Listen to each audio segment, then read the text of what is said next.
और परंपरागत रूप से सिंधी समाज परिश्रमी समाज है,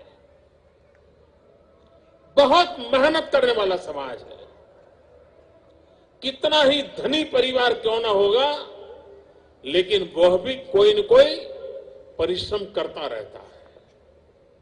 वो ऐशो आराम की दुनिया में फिसल जाने वाला समाज नहीं है। और ये जो उसके गुण है, ये गुण अगर बचे रहेंगे, पीढ़ी दर पीढ़ी इन गुणों की विरासत अपने बच्चों को मिलती रहेगी, तो सिंधी समाज को कभी संकट नहीं आने वाला है। कोई संकट उसको झुका नहीं सकता है। कितनी भी भयंकर समस्या आई होगी, वो उसको झुका नहीं सकती है। मैं तो कभी कभी सोचता हूं, जब भारत विभाजन हुआ और सिंध से लोग यहां आए, अंजार में रहते थे, अभी मुश्किल से 5 साल साथ हुए थे, वो सेटल हो रहे थे, और अचानक भयंकर भूकंप आ गया था उस समय। अब आप कल्पना करिए उनका क्या हुआ होगा कि एक आफत से निकल करके हिंदुस्तान आए तो परमात्मा ने दूसरी आफत जोड़ दी, और उसके बाद भी ये समाज शक्ति के साथ आगे बढ़ रहा है। अपने आप में सिंधी समाज से बहुत कुछ सीखने जैसा है, बहुत कुछ सीखने जैसा है। और पूरे देश को सिंधी समाज की जो शक्ति है, आत्मबल पर संकटों से जूझने की, संकटों से उभरने की, फिर एक बार जीवित होकर के जी जान से जूझने की, ये अपने आप में एक अजूबा है। ये देश की अमानत है। उस अमानत को हम कैसे चिरंजीव रखें, ये दायित्व आज की पीढ़ी का है। मुझे कभी कभी चिंता होती है, सिंधी परिवारों में भी सिंधी भाषा धीरे धीरे भुलाई जा रही है। डाइनिंग टेबल पर भी ज्यादातर अंग्रेजी में बात होती है।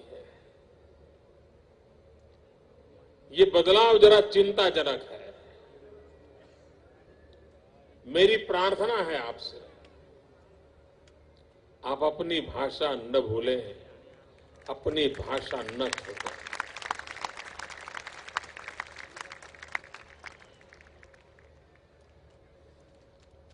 भाषा और पहनाव, ये दो ही ताकत ऐसी हैं जो आपको सदियों तक जोड़ के रखती है। एक बार वो छूट गई तो फिर आप बिना जड़ क्या जीवन बना दोगे, और अगर जड़ नहीं है तो जीवन असुरक्षित हो जाता है। जड़ों से वो रसखस मिलता है अपनी भाषा से। उस भाषा को कैसे बरकरार रखा जाए, वो भाषा के साथ कैसे जुड़ा जाए, और पीढ़ी दर पीढ़ी भाषा का कैसे गौरव हो, ये प्रयास निरंतर होना चाहिए। अगर आप मॉरिशस जाएंगे तो आज भी वहां वो हिंदुस्तान से गए थे, इस बात का गर्व है। किस कारण से? सिर्फ भाषा के कारण। तुलसीकृत रामायण उनके पास थी, चौपाई पीढ़ी दर पीढ़ी बोलते गए, और इसलिए आज हिंदी भाषा न आने के बावजूद भी, भारत से कटे हुए सदियां हो गई, उसके बावजूद भी उस रामायण की चौपाई के सहारे वो अपनी जड़ों से जुड़े हुए हैं। इसलिए जड़ों से जुड़ने के लिए भाषा एक बहुत बड़ा साधन है, बहुत बड़ा आधार है। और इसलिए मैं प्रार्थना करूंगा कि अपने परिवार में सिंधी भाषा का गौरव, सिंधी भाषा का सहज चलन, ये बने रहना चाहिए। और दूसरी बात, आप तो गुजराती बहुत बढ़िया बोल लेते हैं, बोलना भी चाहिए, ताकि इन दोनों का मेल एक नई शक्ति देगा। मैं फिर एक बार आप सबको नववर्ष की शुभकामनाएं देता हूं। जय झूलेलाल कहते मैं प्रणाम करता हूं। आप सबको भी बहुत बहुत शुभकामनाएं।